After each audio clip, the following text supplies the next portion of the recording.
नमस्कार आप सभी का। आज हम लोग बात करेंगे बीपीएससी। कौन सी बीपीएससी? 67 बीपीएससी।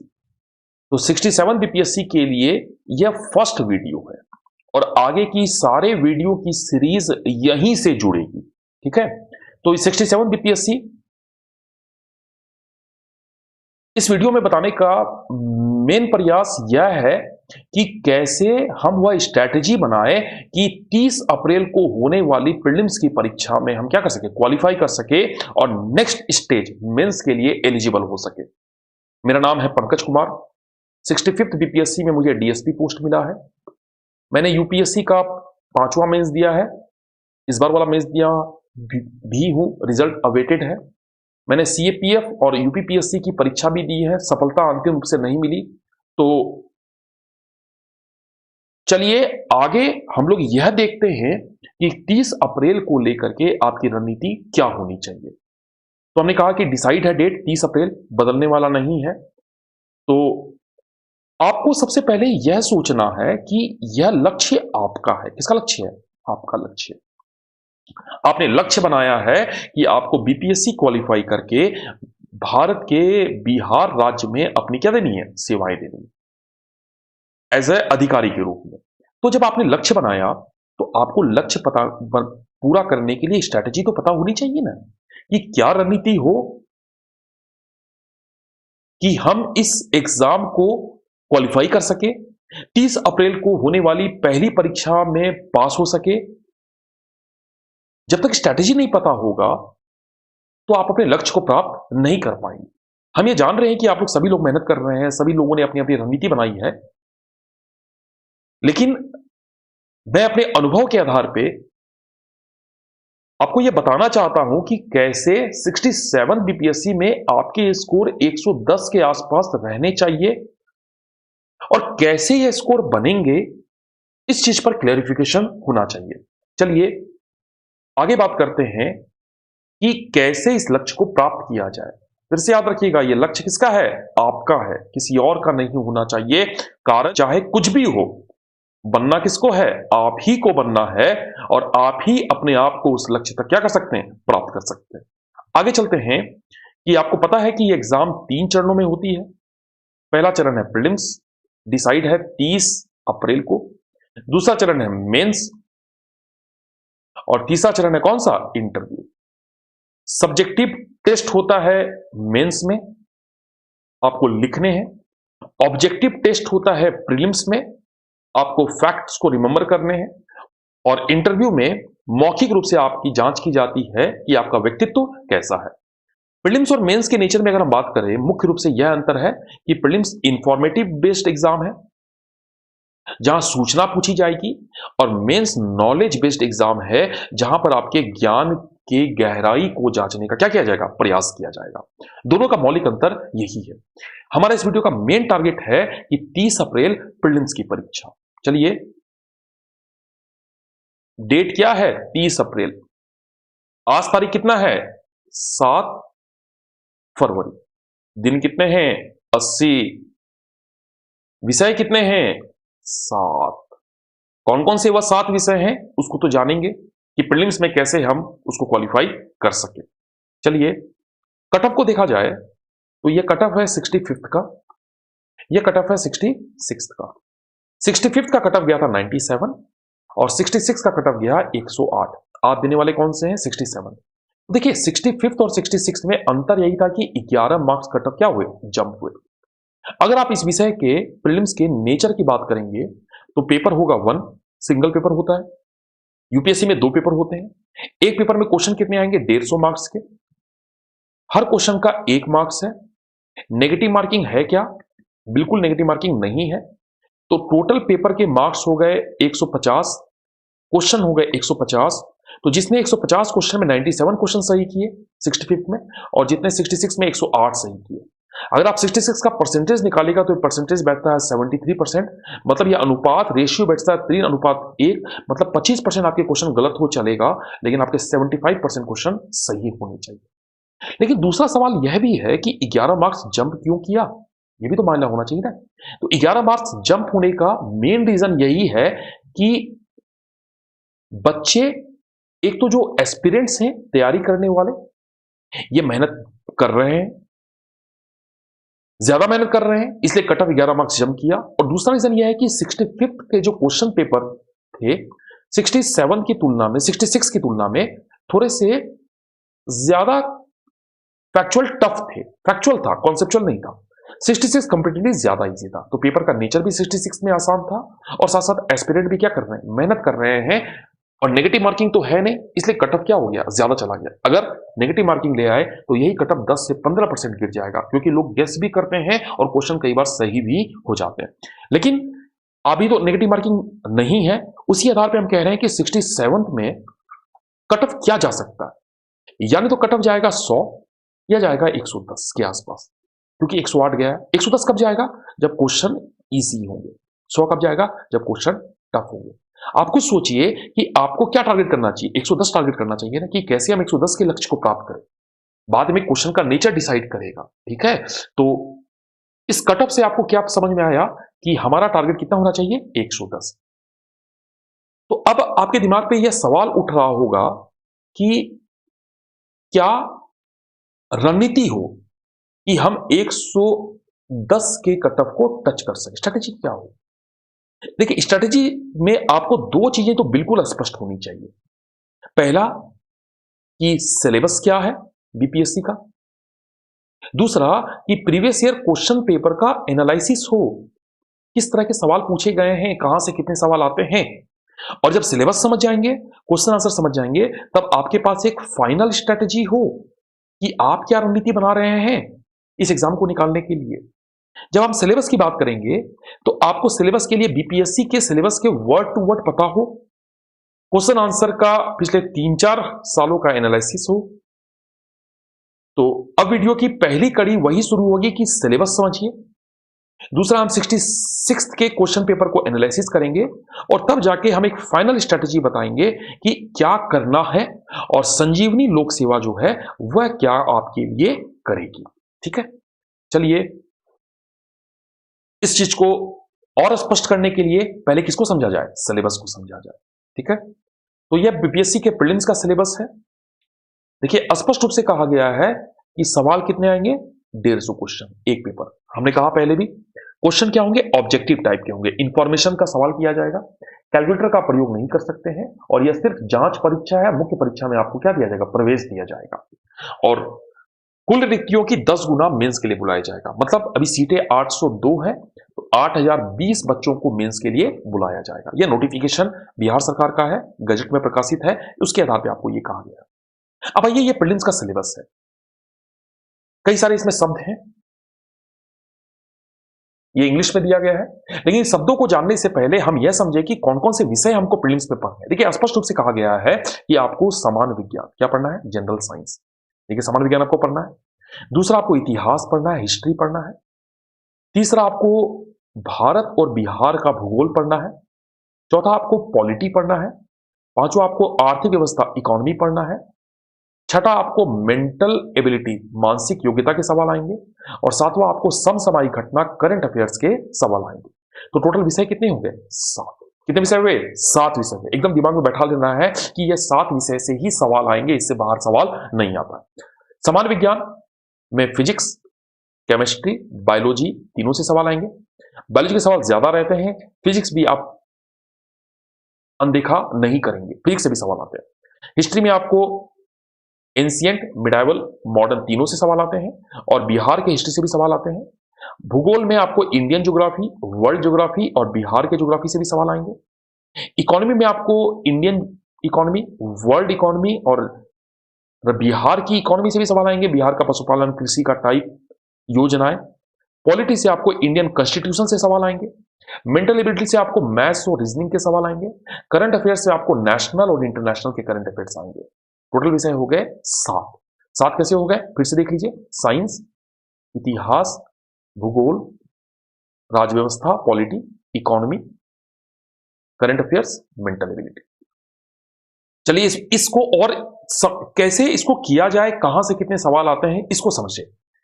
यह इंग्लिश में दिया हुआ है, सेम बातें हैं। ठीक है, देखिए यहां पर science, current affairs, history, geography, polity, economy और आपको मेंटल एबिलिटी। 7 विषय हो गए ना, 3 3 6 1 7। ठीक है, ये मेंस का कट ऑफ है। देखिए मेंस के जीएस के 2 पेपर होते हैं, हम थोड़ा सा इस पे भी थोड़ा सा हल्का सा देख ले। और एक ऑप्शनल भी होता है, आपको पता है, और एक हिंदी पेपर होता है। हिंदी क्वालिफाइंग नेचर का होता है, इसके मार्क्स ऐड नहीं होते हैं। जीएस के पेपर 1 पेपर 2 300 मार्क्स के होते हैं और ऑप्शनल भी 300 मार्क्स का होता है। कट ऑफ कितना भी बनता है, 900 मार्क्स में। अगर आप जीएस के पेपर को देखेंगे, पेपर 1 पेपर 2 तो प्रीलिम्स के जो 7 पेपर हैं वही 7 पेपर मेंस में भी पढ़ने हैं। कैसे? देखिए पेपर 1 में क्या दिया हुआ, हिस्ट्री पढ़ना है। क्या आपको प्रीलिम्स हिस्ट्री पढ़ना था। करंट अफेयर्स पढ़ना है, देख रहे हैं, या आपको प्रीलिम्स में करंट अफेयर्स पढ़ना था। और यह स्टैटिस्टिक्स लिखा हुआ है। आप जो मेंटल एबिलिटी के सवाल प्रीलिम्स में करते हैं, मेंटल एबिलिटी के, वही आपको स्टैटिस्टिक्स है। तो पेपर 1 के 3 पेपर, पेपर 2 में 4 पेपर दिया गया है। 4 पेपर कौन सा है? पॉलिटी पढ़ना है, देखिए, इकोनॉमी पढ़ना है, ज्योग्राफी पढ़ना है, साइंस टेक पढ़ना है। 4 इसमें हो गए, 4 और 3 कितने हो गए, 7। मतलब क्या है कि उसी 7 पेपर को आपको मेंस में भी पढ़ना है। ठीक है, चलिए हम उसको मेंस में डिटेल से चर्चा करेंगे, लेकिन अभी हमारा टारगेट है 67 का बीपीएससी प्रीलिम्स। ये इंग्लिश में दिया गया मेंस का पेपर, हम उसको डिस्कस करेंगे। ठीक है, ऑप्शनल हमने कहा है, मेरा ऑप्शनल रहा है सोशियोलॉजी।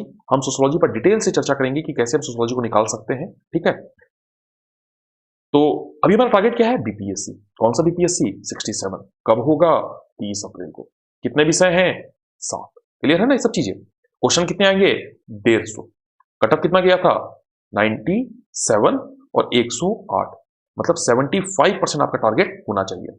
अभी 7 विषय को आप 2 भागों में बांट सकते हैं याद करने के लिए।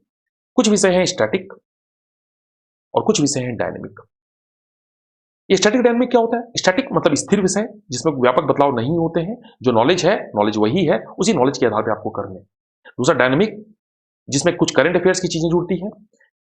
स्टैटिक में पहला विषय अगर हम बात करें तो हिस्ट्री, इतिहास, जो हो चुका है घटनाएं, उसी से सवाल पूछेगा। दूसरा आपको जाकर के साइंस, साइंस भी स्टैटिक ही होता है, फिजिक्स केमिस्ट्री बायोलॉजी, बदलाव व्यापक नहीं होते हैं, जो नॉलेज ऑलरेडी दिया गया है उसी से सवाल पूछेंगे। तीसरा क्या है? ज्योग्राफी। ज्योग्राफी में भी विशेष बदलाव नहीं होता है, जो पौने हैं, जो वर्षा का पैटर्न है, जो मरुस्थल है, जो पहाड़ पठार है, भारत का भूगोल, विश्व का भूगोल, चीजें वही है। चौथा आपको पॉलिटी, इंडियन कॉन्स्टिट्यूशन से स्टैटिक सवाल आएंगे। डायनेमिक की अगर हम बात करें, डायनेमिक में 2 विषय आते हैं।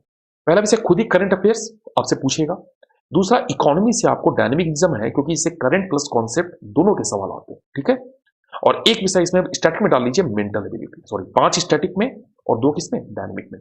अब देखिए स्टैटिक डायनेमिक को हमने हायरार्की इस तरह क्यों समेटा, क्योंकि इसी क्रम में क्वेश्चन भी आते हैं।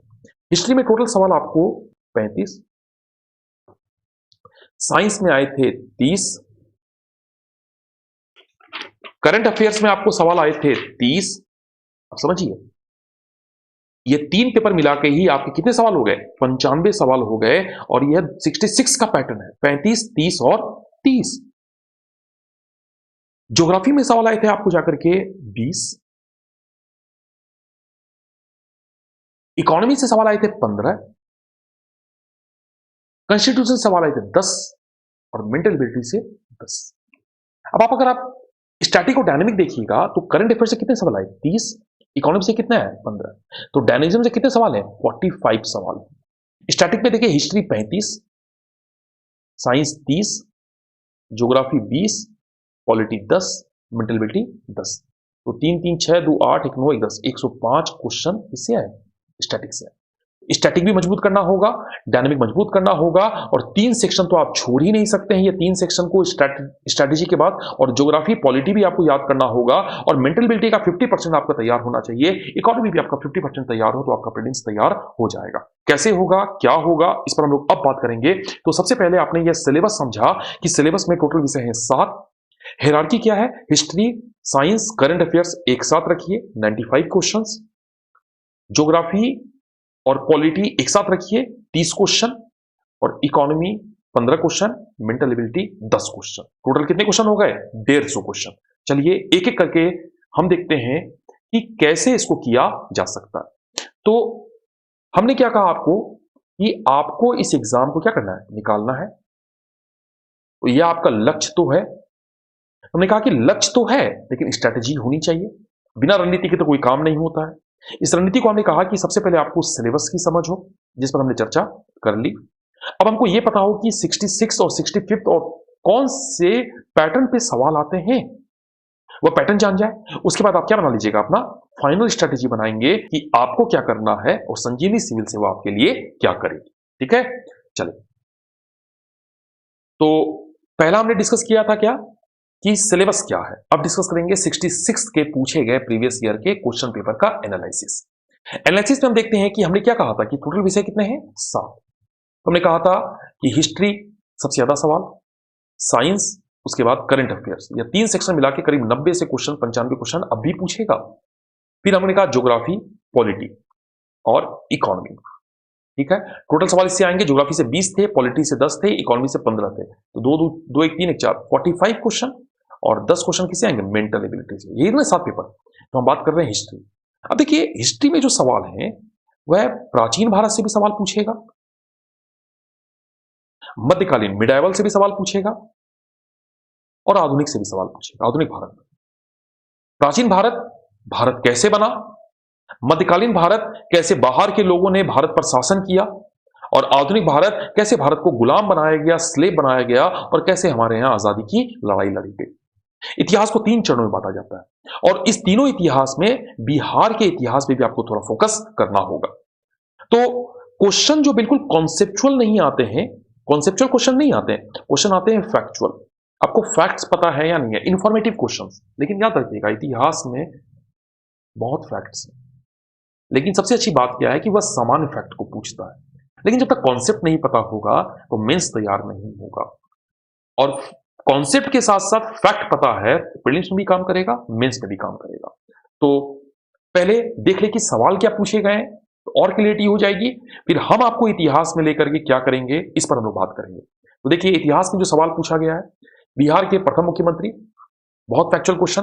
कांग्रेस का प्रथम अधिवेशन कहां हुआ है, जयप्रकाश नारायण के बारे में कौन सी उपाधि पूछी गई है, गांधी जी किस कॉलेज से पढ़ाई किए, 1857 का विद्रोह के बारे में पूछ दिया है, नेहरू ने किस एक्ट को कहा था कि हमें एक ऐसी कार दे दी गई है जिसमें ब्रेक तो थे, इंजन नहीं था, दांडी यात्रा कितने दिनों तक चली। सारे के सारे फैक्चुअल क्वेश्चन है, मॉडर्न हिस्ट्री के सवाल हैं, और सब सवाल इजीली हर किताबों में अवेलेबल है। नेक्स्ट के पूछा है, सरफरोशी की तमन्ना के रचयिता कौन है, प्रसिद्ध गीत। बंगाल विभाजन के बाद कौन सा आंदोलन, बहुत इजी क्वेश्चन है। आईएनए के मुकदमे में पेश हुए वकील कौन थे, मैडम जी कामा पे पूछ दिया गया है। आपको लिंक करने दे दिया गया है कि राष्ट्रीय आंदोलन के व्यक्तित्व और उनके संगठन योगदान। पूर्ण स्वराज दिवस कब घोषित किया गया, बिहार की स्थापना कब हुई, तिनकठिया पद्धति नील आंदोलन। सारे के सारे फैक्ट बहुत इजी पूछ रहा है। चंपारण में इंडिगो किसान आंदोलन, बहुत इजी फैक्ट्स हैं सभी। प्राचीन महाजनपद मगध की राजधानी, ये सब यहां तक के क्वेश्चन किससे थे, मॉडर्न से थे। ये क्वेश्चन है प्राचीन भारत, मगध की राजधानी। स्वामी सहजानंद, मॉडर्न से पूछा गया है, ये भी बहुत फेमस व्यक्तित्व है। गांधी जी का प्रथम सत्याग्रह आंदोलन पूछा गया है। हड़प्पा से पूछ लिया है सवाल, जैन से पूछ लिया है त्रिरत्न। चतुर्थ बौद्ध संहिता, फोर्थ बौद्ध संहिता कहां हुई थी, इस पर सवाल पूछ दिया है। भारतीय दर्शन, एंशियंट हिस्ट्री से सवाल पूछ दिया गया। बलबन से सवाल पूछ दिया गया, रक्त और लौह की नीति। मध्यकालीन चोला पे सवाल पूछ दिया गया। पिट्रा ड्यूरा कल्चर पे सवाल पूछ दिया है। मुगल काल से सवाल पूछा है, और बंगाल में द्विशासन प्रणाली से सवाल पूछा गया। फिर देखिए, स्वामी विवेकानंद से बहुत इजी सवाल पूछा है। स्वराज पार्टी का गठन, ये भी बहुत इजी है। नील दर्पण, सब इजी सवाल हैं। वांडीवास का युद्ध, एक्चुअल में हो सकता है कि आप ये सब शब्द ना सुने हो, लेकिन ये सब किताबें, ये सब बहुत सिंपल क्वेश्चन से हर किताबों में अवेलेबल है। ऐसा कोई विशेषज्ञ बनने की आवश्यकता इस पे है नहीं। भारत में पृथक निर्वाचन किस एक्ट से शुरू किया गया, बुद्धो भगत आंदोलन के बारे में। बिहार में 1857 के विद्रोह का नेतृत्व किसने किया, और बहुत सारे क्वेश्चन ऐसे हैं जो रिपीटेटिव हैं। तो ये सवाल थे 35, और आसानी से अगर आपकी तैयारी अच्छी है, आप इसमें 30 से 32 सवाल कर सकते हैं। इसलिए संजीवनी लोक सेवा में पहला सीरीज हिस्ट्री का ही आएगा। आज शाम में पहला वीडियो अपलोड होगा हिस्ट्री को लेकर के, ठीक है। तो हिस्ट्री के 35 सवाल, क्वेश्चंस टू द पॉइंट है। हमको इंफॉर्मेटिव जानना है, कैसे जानना है, क्या जानना है, हिस्ट्री के वीडियोस आपको शाम में पहले वीडियोस मिलेंगे। दूसरा ये भूगोल, ज्योग्राफी में कितने सवाल थे, 20 सवाल थे। हमने कहा कि ज्योग्राफी में भारत के भूगोल, विश्व के भूगोल और बिहार के भूगोल से सवाल पूछा जाएगा। जनरली ज्योग्राफी में सवाल पर्वत, मैदान, हिल्स, नदियां, मरुस्थल, जो ज्योग्राफिकल विशेषताएं विश्व के अन्य भागों में हैं, वायु के नाम, समुद्र के नाम, खनिज संसाधन, मिनरल्स के नाम, इस तरह के सवाल पूछे जाते हैं और बहुत फैक्चुअल बेस्ड होते हैं। क्वेश्चन आसानी से किए जा सकते हैं क्योंकि ये फैक्चुअल बेस्ड क्वेश्चन हर जगह आसानी से अवेलेबल है। सवाल देखिए कि जनजाति और जिले को जोड़ दिया है। बिहार का कुल भौगोलिक क्षेत्रफल कितना है यह पूछा। बहुत सिंपल क्वेश्चन है, पहला ही किताब की पहली लाइन ही ये सब होती है। बिहार का एकमात्र नेशनल पार्क कौन सा है, रिपीटेटिव क्वेश्चन है। जापान का सबसे बड़ा द्वीप कौन सा है, ये भी रिपीटेटिव क्वेश्चन है। ग्रीनलैंड किस देश का हिस्सा है, ये भी रिपीटेटिव क्वेश्चन। ज्योग्राफिकल लोकेशन पूछ रहा है, आप देखिए। विश्व में सबसे अधिक भारतीय आबादी किस देश में है, ये थोड़ा सा पता हो सकता है, नहीं पता हो सकता है। सबसे ज्यादा सोने का उत्पादन कहां हुआ, देखिए मिनरल्स पे सवाल पूछ दिया। फिर देखिए कि यूरोप किस महाद्वीप में सबसे अधिक देश हैं, रिपीटेटिव क्वेश्चंस हैं। आदिवासियों की आबादी का प्रतिशत उसकी कुछ आबादी में सबसे अधिक है जनगणना में, ये आपको 2011 की जनगणना से सवाल पूछ दिया। कॉफी उत्पादक क्षेत्र में कौन सा क्षेत्र कर्नाटक में नहीं है, रिपीटेटिव क्वेश्चन है। सबसे बड़ा जिला कौन सा है भारत का, ये भी रिपीटेटिव क्वेश्चन है। सबसे ज्यादा वन्य जीव अभ्यारण्य कहां है, ये आपको इन्वायरमेंट इकोलॉजी जोड़ दिया है यहां लाके। नदियों के बारे में सवाल पूछा गया है, हिमालय के बारे में सवाल पूछा गया है। मतलब क्या है कि सवाल बहुत फैक्चुअल है। 13वां बंदरगाह का नाम, ये करंट का क्वेश्चन था। सौर ऊर्जा का उत्पादन कौन राज्य सबसे ज्यादा करता है, फैक्चुअल क्वेश्चन है। खनिज और जिले के बारे में सवाल पूछ दिया है मिलाने के लिए। विभाग के जोड़ों को जोड़ दिया गया है। बिहार के बारे में पिगमेंट सॉइल के बारे में सवाल पूछ दिया है। उद्योग और स्थान, बिहार से संबंधित सवाल पूछे गए हैं। मतलब क्या है कि ये ज्योग्राफी में जनरली लोकेशन बेस्ड सवाल पूछे जा रहे हैं, बिहार स्पेसिफिक सवाल पूछे जा रहे हैं। तो हम लोग ज्योग्राफी पे भी बात करेंगे कैसे इसको करेंगे। तो देखिए क्वेश्चंस टफ नहीं है, तो मतलब क्वेश्चंस फैक्चुअल बेस्ड हैं। आपको इंफॉर्मेटिव नॉलेज आपको पता होनी चाहिए। साइंस बहुत बड़ा रोल है, 30 क्वेश्चन आते हैं। फिजिक्स, केमिस्ट्री, बायो तीनों से सवाल आएंगे। आप फिर केमिस्ट्री को थोड़ा नेग्लिजेंस दे सकते हैं, लेकिन बायो और फिजिक्स को नहीं दे सकते हैं। और सबसे अच्छी बात है कि आप अगर क्वेश्चन पेपर आता है घटना चक्र का, आप अगर उसके सारे क्वेश्चन अच्छे से कर लेते हैं तो साइंस में कोई दिक्कत आपको नहीं होगी। बहुत इजी क्वेश्चंस आते हैं, 80% 90% एक्यूरेसी हो सकती है। हिस्ट्री में भी आप 90% एक्यूरेसी के साथ काम कर सकते हैं। ठीक है, देखिए साइंस के सवाल देखिए, सिंपल सिंपल। चीनी क्या है, कौन अदरक के बारे में सवाल पूछ, रिपीटेटिव है। कौन मीठी चीनी है, कौन सच्चा फल नहीं है, फल कौन सा नहीं है। फलिया के बारे में सवाल पूछ दिया, सब बायोलॉजी का क्वेश्चन। लॉन्ग के बारे में सवाल पूछ दिया है। ह्यूमन बॉडी के बारे में सवाल पूछा है। ठीक है, ये आपको कुछ फिजिक्स, केमिस्ट्री, बायो तीनों के सवाल आपको यहां पर मिले। प्रकाश वर्ष पूछ दिया है, फेराडे स्थिरांक पूछा है। ठीक है, तो आप देखेंगे कि 35 क्वेश्चन इससे आते हैं। किसे आते हैं, साइंस से। आप इसको नेग्लिजेंस नहीं कर दे सकते हैं। और ये देखिए आसानी से किए जा सकते हैं। विटामिन से सवाल है, हम लोग इसको करेंगे कैसे कैसे करेंगे, इंडिविजुअल बात करेंगे। मतलब मैं ये दिखा रहा हूं कि क्वेश्चन बहुत फैक्चुअल बेस्ड है, इंफॉर्मेटिव बेस्ड है। इंफॉर्मेशन पर आपकी कमांड होनी चाहिए। संविधान से 10 सवाल पूछे जाते हैं और इजी सवाल आते हैं, सवाल टफ नहीं आते। रेगुलेटरी एक्ट अंग्रेजों के बारे में, ये आपको शक्ति के विकेंद्रीकरण से सवाल पूछ दिया। आर्टिकल सवाल पूछ दिया। संसद की नई इमारत कौन बना रहा है, ये करंट का क्वेश्चन था, उससे सवाल पूछ दिया। राष्ट्र महिला आयोग के प्रमुख कौन है, ये गैर संवैधानिक संस्था, उससे सवाल पूछ दिया। ठीक है, ये आपको आर्टिकल पूछ दिया पंचायती राज के। ये आपको नागरिकता से संबंधित सवाल पूछ दिया। 73rd कॉन्स्टिट्यूशनल अमेंडमेंट से सवाल पूछ दिया।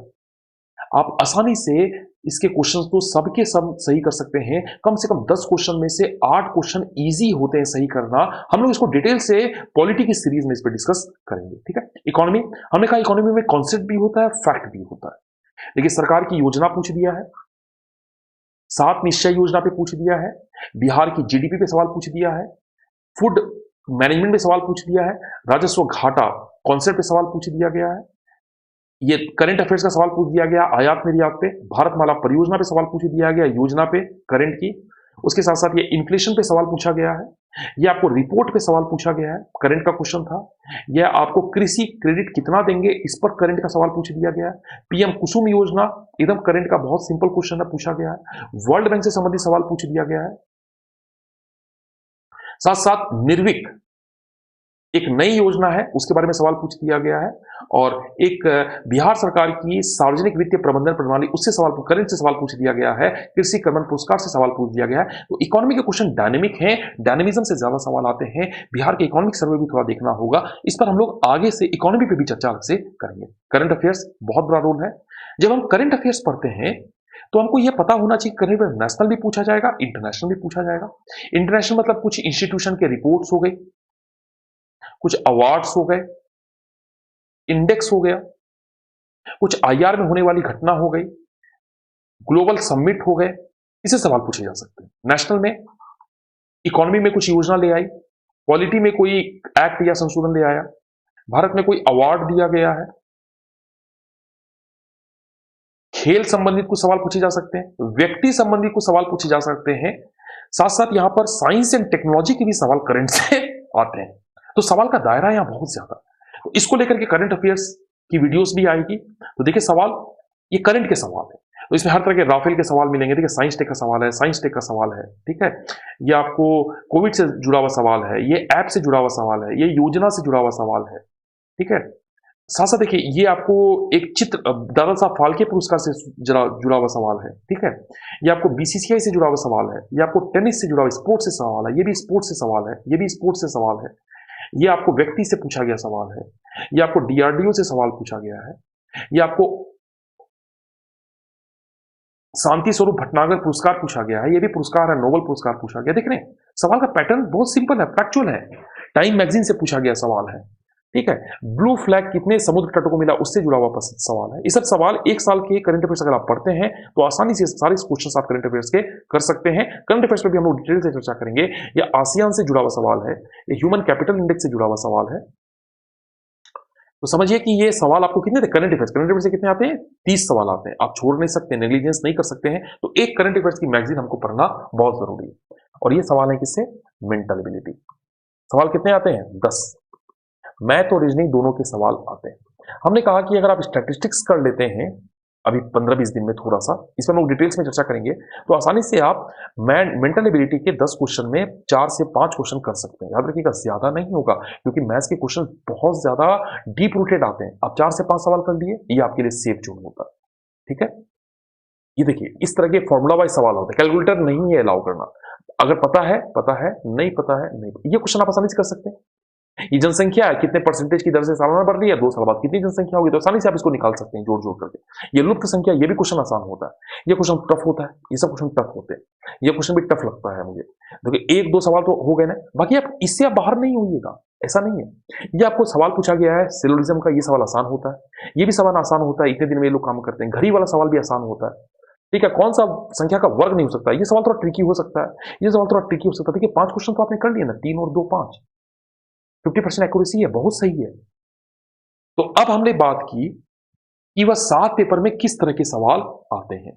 अब आइए यह जाना जाए कि हमने क्या बोला कि अगर आपको सफल होना है, तो सफल होना है तो ये प्रीलिम्स कब है, 67 का 30 अप्रैल डेट फिक्स है।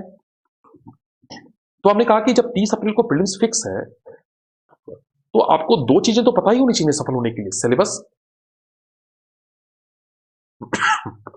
और प्रीवियस ईयर क्वेश्चन पेपर।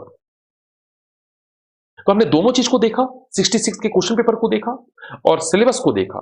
ये दोनों चीज जब हो जाएगा तो आपको फाइनल स्ट्रेटेजी बनानी होगी ना।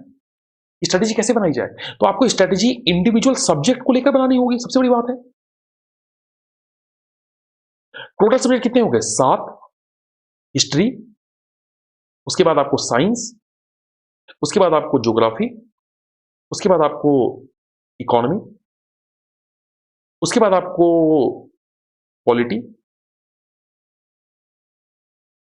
करंट अफेयर्स और मेंटल एबिलिटी। 7 विषय हो गए ना।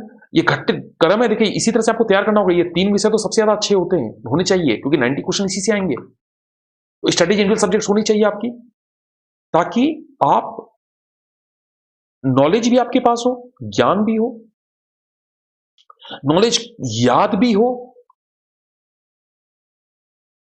और साथ साथ आप नॉलेज को जांच भी लिए हो क्वेश्चन आंसर के माध्यम से कि हमें वो याद है या नहीं है। अगर ये 3 कड़ियां जुड़ेगी, ये 7 पेपर से जुड़ेगी, तो समझिए कि आपके लिए ये एग्जाम आसान होगा। अगर आप नहीं कर पाए तो समझिए कि कड़ियां मुश्किल हो जाएगी, ठीक है। तो ये बात तो आपको समझ में आ गई कि हाँ ये काम तो हमको करना पड़ेगा। तो संजीवनी लोक सेवा इस 7 पेपर के लिए स्ट्रेटेजी लेकर के आएगी। ये स्ट्रेटेजी यही है, हम ये चाह रहे हैं कि फरवरी, मार्च, अप्रैल, एग्जाम कब है, 30 अप्रैल। एग्जाम कब है, 30 अप्रैल को। फरवरी महीने में हम आपके लिए हिस्ट्री, साइंस, और कोशिश करेंगे कि पॉलिटी के वीडियोस यहां पर आपको मिल जाए। मार्च में हम काम क्या करेंगे? करंट अफेयर्स, ज्योग्राफी, इकोनॉमी और मेंटल एबिलिटी। तो 4 विषय हम मार्च में करेंगे, 3 विषय हम लोग फरवरी में कोशिश करेंगे, और अप्रैल जो उसको पूरा रिवाइज किया जाएगा। तो हमारा उद्देश्य यही है कि संजीवनी लोक सेवा की आपको 3 चीजें मिलनी चाहिए। पहली चीजें मिलनी चाहिए कि सब्जेक्ट की आत्मा, सोल ऑफ सब्जेक्ट, जो ये 7 पेपर है। हर पेपर्स के आपके पास आत्मा होनी चाहिए, और आत्मा आपके पास शॉर्ट नोट्स के रूप में बनी होनी चाहिए, जिससे आप अधिक से अधिक चीजों को रिमेंबर कर सके। तो प्रत्येक आत्मा को प्रत्येक विषय के माध्यम से, तो सबसे पहले हमारा सीरीज कौन सा आएगा? हिस्ट्री का, आज से आएगा, शाम में पहला वीडियो अपलोड होगा। दूसरा साइंस आएगा, 3-4 दिन का टाइम दीजिए, और पॉलिटी को भी हम शुरू करेंगे जल्दी, ठीक है? तो ये 3 विषय आपके तैयार किए जाएंगे। उसके बाद आपको करंट अफेयर्स, जहां से सवाल 30 आएंगे, फिर ज्योग्राफी, इकोनॉमी और मेंटल एबिलिटी। ये 7 विषय के आपके पास आत्मा के रूप में उस सब्जेक्ट की आत्मा आपके पास आएगी। शॉर्ट नोट्स आप देख देख के बना सकते हैं, छोटे छोटे वीडियोस होंगे, इंफॉर्मेटिव वीडियोस होंगे, और अधिक से अधिक सवाल जहां से आने की संभावना होगी उस चीज को आपको बताने का प्रयास किया जाएगा। और साथ साथ क्लास में ही हम आपको यह भी बताएंगे कि आपको कौन सी बुक रेफर करनी है, ठीक है? दूसरी, हमको यह जानना है कि क्वेश्चन आंसर, हम चीजें पता तो हो, लेकिन साथ साथ अगर हम क्वेश्चन आंसर से अपनी चीजों को जांच ले, टेस्ट कर ले, तो हमारे पास एक्यूरेसी आ जाती है। क्या होती है? एक्यूरेसी। तो हमारे साथ साथ हिस्ट्री जब चलेगा तो हिस्ट्री के क्वेश्चन पेपर भी आपके साथ साथ वीडियो की सीरीज में आएंगे। साइंस चलेगा तो साइंस के क्वेश्चन आंसर, पॉलिटी चलेगा पॉलिटी के क्वेश्चन आंसर, तो क्वेश्चन आंसर। और तीसरा क्या है?